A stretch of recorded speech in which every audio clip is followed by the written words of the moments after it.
They had nothing to pay the landlords with at the time. And what the landlords done then was, you haven't got the money, you're gone.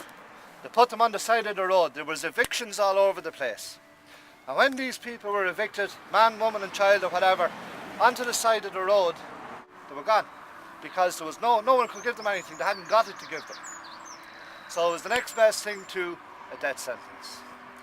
What happened then was that those of them that could, and the families that could start to try and sell off the cattle here and there and whatever, some of them got the ships over to England, and over there they started up the slums of England in the cities, Birmingham, Manchester and so on, all the big industrial cities, to try to get days work, which they did, and get on and start moving again and get their families going. Back over here, the Quakers set up soup kitchens, trying to feed the people. Big soup urns, the famine urns were called, huge big things. But they were giving out soup, some people were getting food that way. The government stepped in then and decided, well yes, we have a problem over here, the people are dying over here. So what we will do is, we'll set up public relief works, so that these people that are dying here on the side of the road can do a day's work out in the field and build a road, starting in that field, ending in that field, going nowhere, doing nothing.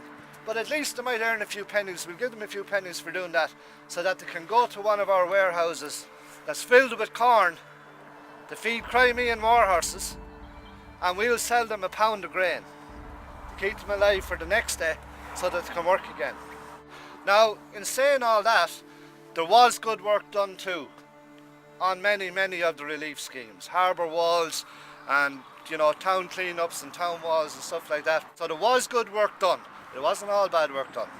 The landlords really didn't do much to help them, in the sense that a lot of the landlords here at the time were absentee landlords.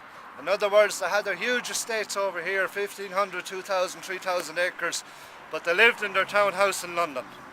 And all the proceeds from the estate here sent over to London to keep them over there and their families. Well, they ate the best of beef, we were eating grass. People started to move then. They would say to you, you're the oldest of the family. We'll scrape together the fare for you to get out. Put them on an immigrant ship out to New York or Canada, mostly Canada and New York, Boston, and ship them out. So when you got out to the States, you got yourself sorted, you got yourself a job if you could, usually a black market job at that time. And as soon as you started to get money together, you sent it home. The next one went out. Then the two of you got together and sent home money, and the third one went out. Or if whole families, if you sold up everything you had, a young family maybe, the chances are that you'd all get out there. Now the only way they had to get out there was on board what was known as a famine ship. Now some of these were literally floating insurance claims. They left Ireland 250 people. They might reach America with 100 people or 150 on board, because the rest would have died from disease. Crews were immoral, selling rot gut whiskey, gambling, anything to take the money off them. Whole families were living below decks in areas 6 foot long, 4 foot wide, 2 foot high, maybe stacked 3 high inside the deck. And like the head of the household was allowed upstairs on deck once a day to queue up to cook one meal at one cooking fire for their families to feed them.